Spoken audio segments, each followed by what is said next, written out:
Olá pessoal, a paz do Senhor. Um prazer uma vez mais poder estar falando com vocês aqui. Eu sou o irmão Matheus Moura, sirvo a Deus como presbítero ali na Assembleia de Deus Largo do Arão, filiado à Cadesca de Santa Cruz. Um prazer mesmo poder mais uma vez estar expondo a palavra do Senhor. Quero agradecer ao meu amigo evangelista Jefferson Vicente por mais uma vez me conceder a oportunidade de expor a palavra do Senhor em seu canal. Que Deus em Cristo o abençoe. Para esse momento nós estaremos falando sobre a lição de número 8, sobre a importância da palavra de Deus. Particularmente, eu fico muito emocionado com esse texto de Neemias e fiquei muito feliz pela oportunidade de expor esse texto, porque eu achei, na verdade, essa lição fantástica e, ao meu ver, uma das lições mais fantásticas de toda a revista. A bem da verdade é que falar sobre a palavra de Deus e sobre a importância da palavra de Deus, e não só sobre a importância, mas sobre a necessidade que temos da palavra de Deus, é algo que realmente deva emocionar o nosso coração. Precisamos sempre caminhar conforme a palavra de Deus, tal como o salmista fala, lâmpada para os meus pés é a tua palavra, e nós não podemos perder o entusiasmo de caminhar com a palavra de Deus. Esse ano, no dia 18 de agosto, eu completei 16 anos de confissão pessoal ao Senhor. Há 16 anos atrás eu confessava ao Senhor pessoalmente. E uma coisa que eu percebi e eu agradeci muito a Deus é que mesmo depois de 16 anos eu não perdi a empolgação pelo Evangelho e o Senhor me permitiu continuar empolgado com o Evangelho. E quando eu digo empolgação, eu digo no bom sentido, eu digo no sentido de fervor. Então eu agradeço a Deus porque eu tenho certeza que isso tudo vem dele. Bom, só para que a gente tenha um pouco de noção e para que a gente possa compreender o contexto do qual nós chegamos aqui, nós percebemos que ao longo do tempo o autor vem construindo todas as suas lições e toda a sua revista de forma muito cronológica e de forma muito coerente. E nós chegamos agora nessa lição, e essa lição parece que é o clímax do livro. Nós entendemos essa lição como o clímax do livro. Por quê? Nós já entendemos que Neemias chega na terra, a terra está arrasada, a terra está destruída, existe uma grande necessidade de reconstrução civil, existe uma grande necessidade de reconstruir as fortificações de Jerusalém. Nós percebemos que se levantam os inimigos, Neemias consegue teoricamente vencer os inimigos e terminar a construção das portas depois de 52 dias. Nós percebemos ao longo de todo o livro as adversidades que Neemias passou, as adversidades que ele superou, as adversidades que ele venceu. Nós conseguimos perceber as inúmeras vezes que ele teve motivos para desistir e não desistiu, mas continuou avançando, continuou progredindo. E nós chegamos aqui num momento profundamente especial, porque a obra é terminada, depois de 52 dias a obra é finalizada e simplesmente poderia terminar ali. E pronto, acabou o livro de Neemias, muito legal, ficamos com essa mensagem para nós. Mas não é isso que nós encontramos, pelo contrário, nós encontramos uma profunda lição, uma lição valiosíssima para nós nesse tempo, que é a importância que a palavra de Deus tem para nós. Nós encontramos então nesse capítulo 9, algo muito legal, muito especial, na verdade. Nós percebemos que já existe uma reorganização religiosa, já existe uma reorganização civil, mas parece que falta algo, parece que falta a cereja do bolo. Então, Neemias e Esdras, o escriba, veem a necessidade de exporem e explicarem ao povo o livro da lei. E eles, então, após a reconstrução das portas, reúnem o povo para que o livro da lei seja lida para o povo. E é um momento muito especial, o povo está todo reunido, o povo está empolgado, o povo está ansioso para ouvir o livro da lei e para ouvir aquilo que o livro da lei vem dizendo. É bom ressaltar que durante 70 anos o povo andou um pouco disperso. O povo andou sem entender e sem compreender aquilo que Deus queria através da sua palavra, e o povo deixou um pouco a mensagem de lado. É bom sempre frisar que dentro desse tempo inicia-se um processo chamado de processo massorético, ou o processo dos livros massoréticos, que era um grupo de pessoas chamado de massoretas, que sempre transcreviam a lei para que não deixassem a lei de Israel cair em desuso, para que não deixasse que a lei de Israel fosse esquecida. Então esses escribas, muitos deles usados pelo Senhor, sempre transcreviam a lei, sempre faziam com que a lei fosse sempre lida, para que o processo da lei não fosse esquecido e para que a lei de Yahvé não fosse esquecida. Bom, para que nós possamos então compreender a importância da lei do Senhor, não só para a nação de Israel, mas para nós precisamos pegar um contexto ainda maior. Tem um texto das Escrituras que eu gosto muito e que eu sou muito fã, que é o reavivamento proposto pelo rei Josias. Josias assume o reino com 8 anos de idade.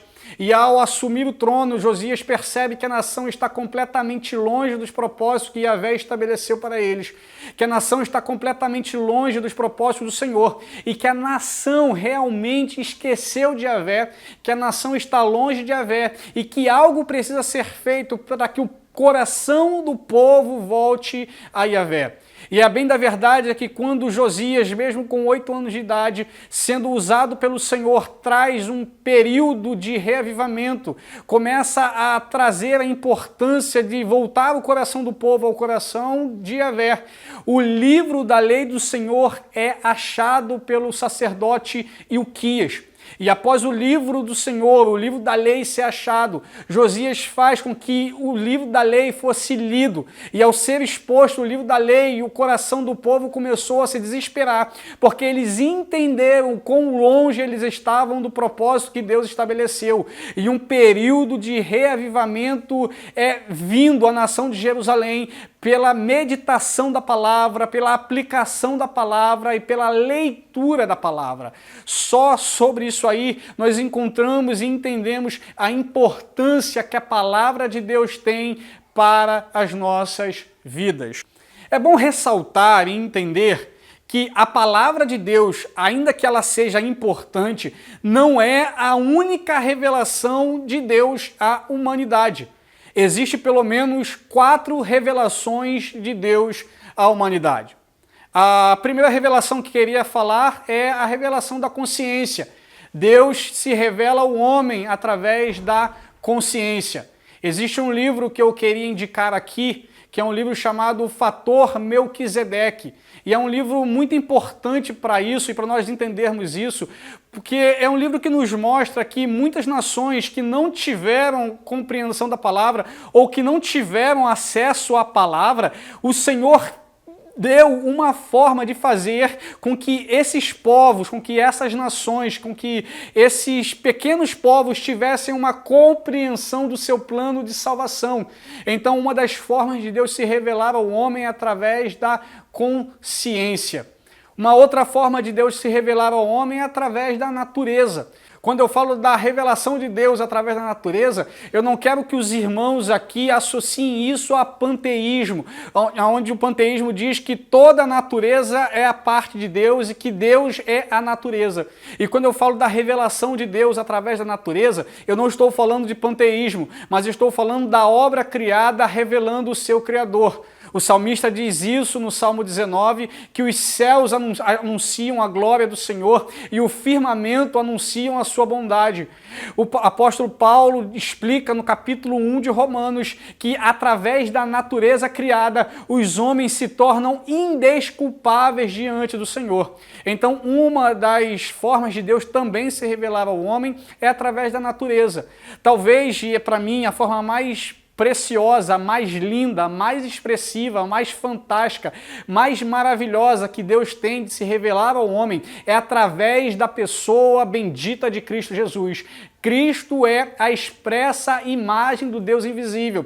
É por isso que o escritor aos Hebreus vem nos informando que, havendo o Pai se revelado e falado antigamente de muitas formas e de muitas maneiras e através de muitos homens, aprove nesse tempo perfeito, nesse tempo presente, nos revelar a pessoa bendita de Jesus. É por isso que Cristo é a maior, melhor, mais fantástica e mais perfeita revelação de Deus. Ele é a própria expressão de Deus.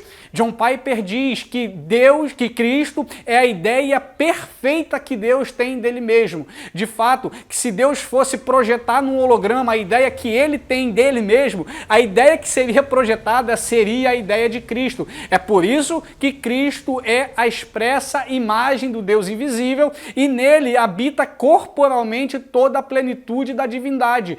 Cristo é a mais fantástica expressão de Deus ao homem.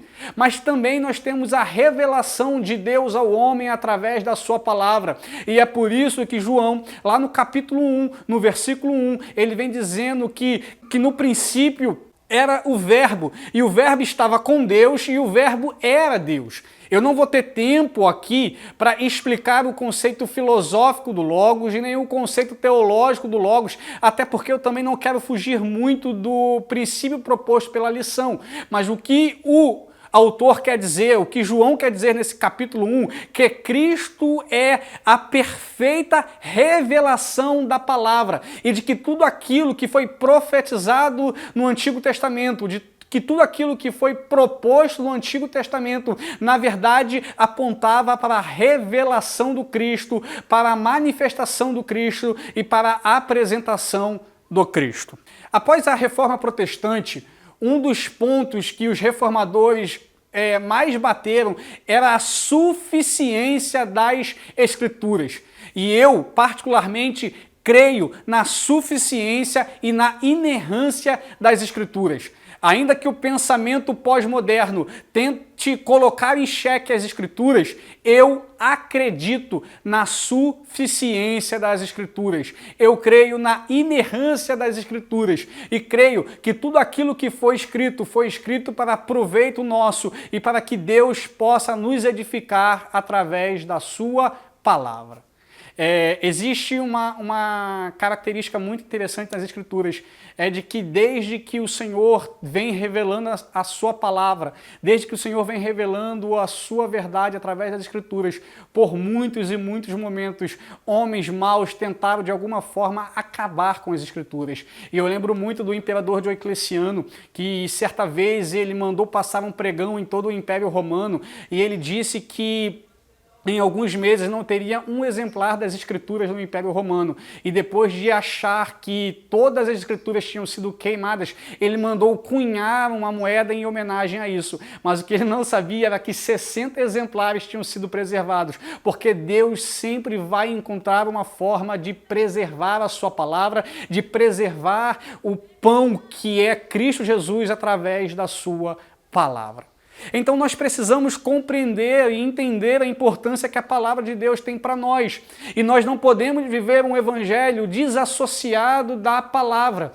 Nós que temos origem pentecostal, por muitas vezes damos mais ênfase à revelação própria ou à revelação momentânea do que propriamente a palavra. E eu penso, através das Escrituras, de que Deus não é um Deus incoerente e de que Deus não vai dar nenhuma revelação ao homem que não esteja inserida na palavra. E a bem da verdade é que a palavra de Deus foi preservada para que hoje nós possamos entender qual é o propósito que Deus tem estabelecido para o seu povo, qual é o propósito que Deus tem estabelecido para a sua igreja e qual é o propósito que Deus tem estabelecido para o futuro da sua igreja. E é só através da palavra que nós conseguimos ter essa compreensão. Voltando então ao texto de Neemias, nós encontramos um cenário fantástico. O povo está reunido, o coração do povo está ansioso para compreender a voz de Deus. Um púlpito de madeira foi feito unicamente para essa ocasião e agora a leitura da lei começa a ser feita. A leitura da lei começa a ser exposta. E aqui está a grande importância da exposição das Escrituras. E é bom perceber que o texto diz que a lei ou o livro da lei não foi somente lido, mas ele foi explicado e ele foi também interpretado. E isso aqui é muito importante, porque nós precisamos ter no nosso coração de que quando a palavra do Senhor não é interpretada da forma correta, nós fazemos da Bíblia, na verdade, um demônio. E desculpe, queridos, usar esse termo, é porque a bem da verdade é de que quando a palavra de Deus não é exposta e interpretada pela iluminação do Espírito Santo, nós podemos usar a Bíblia para criar o argumento que nós quisermos e deturparmos as verdades das Escrituras. Isso fica muito exposto no famoso texto de João 8. Eu não quero aqui entrar no mérito de que o texto foi acrescentado ou de que o texto não foi acrescentado. Eu também não quero perder tempo dentro dessa questão, porque eu creio que essa verdade realmente aconteceu. Então o texto diz que alguns homens pegaram uma mulher no ato de adultério. E quando esses homens pegam essa mulher no ato de adultério, eles levam essa mulher até a Cristo. E agora eles esperam que Cristo tome uma posição.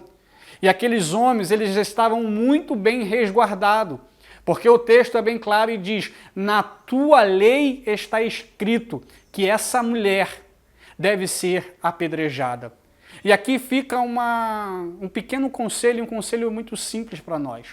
A palavra de Deus é uma palavra de princípios fundamentais, que existe verdades aplicadas que são profundamente flexíveis. E quando eu digo flexíveis, eu não digo flexíveis ao pecado. Quando eu digo flexíveis, eu não digo flexíveis à má interpretação das Escrituras.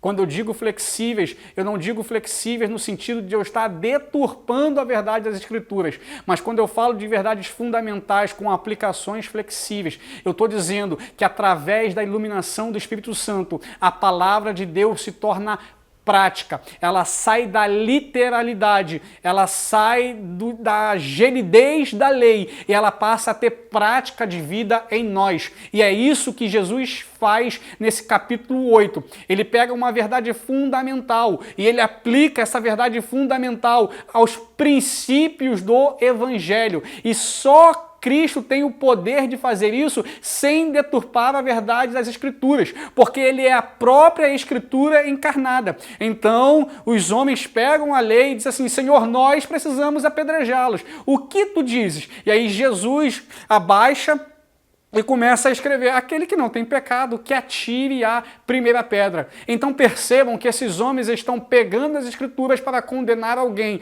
quando na verdade as Escrituras estão sempre expondo que Deus poderia nos condenar, mas de que enviou Cristo Jesus para justificar os nossos pecados. E agora, sendo justificados por Deus, nós temos livre acesso ao Pai por essa graça alcançada em Cristo Jesus.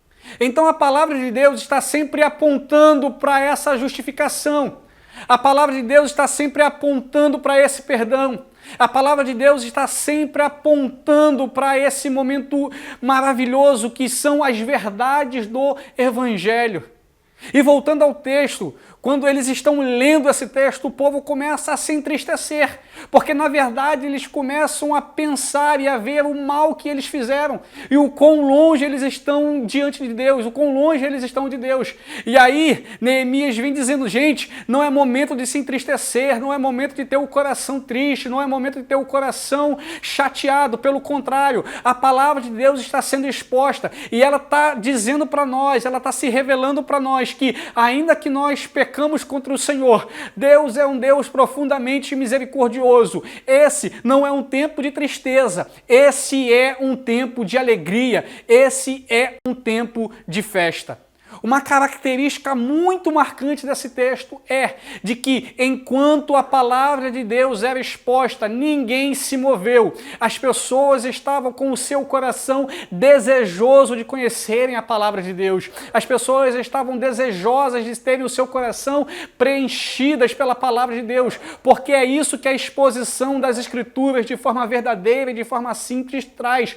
A palavra de Deus é pão para a alma que está com fome. A palavra de Deus é água para a alma que está sedenta. A palavra de Deus é agasalho para a alma que está com frio. Só a palavra de Deus revelada, iluminada pelo Espírito, a palavra que apresenta o Cristo, é capaz de saciar o vazio do coração do homem.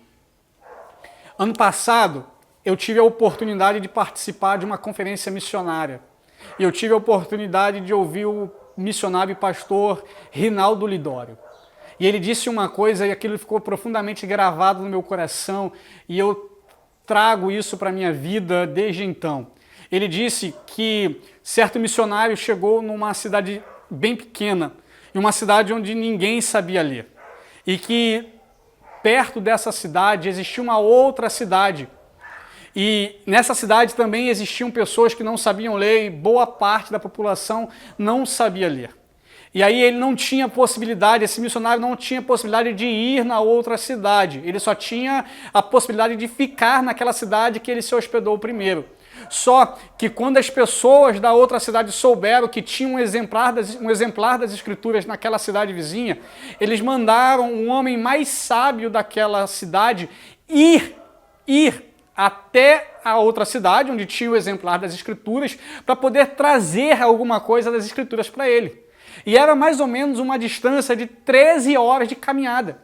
E eles enviaram aquele homem foi caminhando, foi andando até que ele chegou naquela cidade. E ao ouvir o sermão, ele começou a tentar gravar o que estava sendo dito naquele sermão, o que estava sendo falado naquele sermão, para ele poder voltar e conseguir manifestar ao seu povo e o coração do seu povo ser aquecido. E foi isso que ele fez, ele ficou atento aos sermões, ele tentou gravar o máximo de versículos possíveis, ele voltou na caminhada de 13 horas. Só que ele percebeu que quando ele chegou na sua cidade, ele havia esquecido tudo aquilo que ele tinha gravado.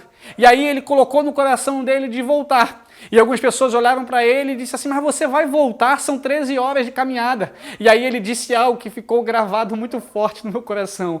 A palavra de Deus é preciosa demais para nós a esquecermos no meio do caminho.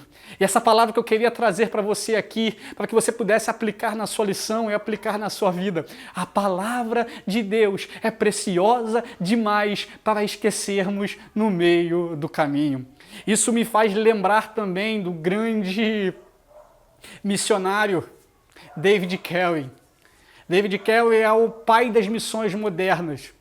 E ele tinha muito desejo de ser biólogo na sua juventude. E certa vez, ele fazendo alguns mapas mundos, estudando sobre a vida dos insetos, ele percebeu que o Senhor estava endereçando o seu coração a pregar para as almas perdidas na Índia. E ao chegar na Índia, ele percebeu a completa miserabilidade do povo e percebeu como que o coração do povo estava entregue à idolatria. E ele percebeu que o povo não tinha sequer noção do que eram as Sagradas Escrituras, sequer tinha noção do que era a Bíblia. E ele então percebeu que ele ia precisar fazer um trabalho muito forte de transcrição das Escrituras para aquele idioma, para aquele povo. E ele começou então a estudar o sânscrito, ele começou a estudar os idiomas vizinhos, ele começou a estudar para que ele pudesse transcrever as Escrituras. E ele, depois de 18 anos, ele conseguiu transcrever alguns textos das Escrituras. Só que ele percebeu que depois de 18 anos de ter transcrito algumas palavras, alguns versículos, ele percebeu que tinha transcrito de forma equivocada. E aí ele retornou com o seu trabalho, porque o seu coração estava desejoso de que aquelas pessoas tivessem compreensão das Escrituras. Pasmem os senhores, mas muitas nações ainda hoje não têm sequer um exemplar das Escrituras. Pasmem os senhores, mas muitas nações que ainda hoje são comunistas não têm sequer trechos das Escrituras. Que Deus tenha misericórdia de nós e que a palavra de Deus possa sempre ser viva e eficaz dentro de nós. Eu vejo muitos pregadores e muitos expositores modernos tirando um pouco a importância do Antigo Testamento e dizendo que o Antigo Testamento caducou e que o Antigo Testamento perdeu o seu valor. Bom, nós precisamos ter maturidade suficiente para entender de que algumas coisas e de que algumas revelações foram próprias para aquele tempo, foram próprias para algumas nações, de que não tem aplicação na igreja. Mas falar que o Antigo Testamento perdeu o seu valor é não entender o Evangelho de Cristo, é não entender o que Cristo está nos dizendo. Vamos perceber que quando o Senhor Jesus está sendo tentado pelo diabo, por muitos e muitos momentos o diabo usou as Escrituras para tentar o Senhor. E o próprio Senhor também usou as Escrituras para poder combater as investidas do diabo. Nós vamos perceber que durante grandes exposições do Senhor, o Senhor usa as Escrituras para poder embasar o seu pensamento e para poder trazer um argumento sólido sobre o seu argumento. Nós vamos ver que diversas vezes Paulo utiliza das Escrituras para poder também levantar o arcabouço dos seus argumentos. Nós vamos perceber que durante todo o Novo Testamento nós vamos entender que muitos dos acontecimentos são o cumprimento de algumas profecias que foram proferidas no Antigo Testamento. E eu poderia citar inúmeras delas aqui, mas uma das mais fantásticas é o Salmo de número 22, que tem a sua aplicação e o seu cumprimento nas Escrituras. Lá, quando Cristo está na cruz do Calvário, ele grita, Eli, Eli, lama sabachthani. E muitos estudiosos dizem que Cristo recitou todo o Salmo 22 quando ele estava na cruz do Calvário, para que nós possamos ter apenas a noção da importância que as Escrituras tinham na vida de Jesus, que as Escrituras tinham na vida do apóstolo Paulo, que as Escrituras tinham na vida dos primeiros cristãos, e sobre a importância que as Escrituras devem ter na nossa vida prática, na nossa caminhada prática com o Senhor, na nossa caminhada de fé com o Senhor. Então nós percebemos, através da exposição do livro da lei, após Esdras expor desde o raiar do sol até a tarde, que o povo se manteve imóvel, com os seus olhos e com o seu coração fitos na palavra. E após um período de tristeza por entenderem que estavam longe do Senhor, um momento de alegria é trazido à nação. E isso traz algo profundamente imediato à vida do povo, porque a nação de Israel estava anos e anos e anos e anos sem comemorar ou sem realizar a festa dos tabernáculos. E nós vamos perceber que após a leitura da palavra, que após a exposição da palavra, que após Esdras transmitir a palavra, o povo teve o seu coração motivado a realizar mais uma vez a festa dos tabernáculos. E é isso que a palavra de Deus traz para nós, vida. A palavra de Deus traz para nós entusiasmo. A palavra de Deus traz para nós vitalidade. A palavra de Deus nos move. A palavra de Deus nos motiva. A palavra de Deus nos tira da inércia e nos faz caminhar, porque essa palavra não é comum, mas essa palavra que é vida, que penetra até a ligadura da alma e até a medula, que entra no coração do homem. Essa palavra, quando ela é iluminada pelo Espírito Santo, ela traz revelação do céu ao homem, ela traz vida ao coração do homem e ela traz, sobretudo, vida em abundância ao coração do homem. Uma outra característica muito linda que a exposição da palavra trouxe, eu já toquei nesse ponto algumas vezes aqui, é que a palavra do Senhor trouxe unidade, trouxe comunhão, trouxe ajuntamento solene, trouxe unidade de pensamento e unidade de propósito. Esse é mais um dos benefícios da palavra do Senhor. Nós estamos vivendo um tempo de profundo relativismo. E relativismo é uma das características desse tempo pós-moderno.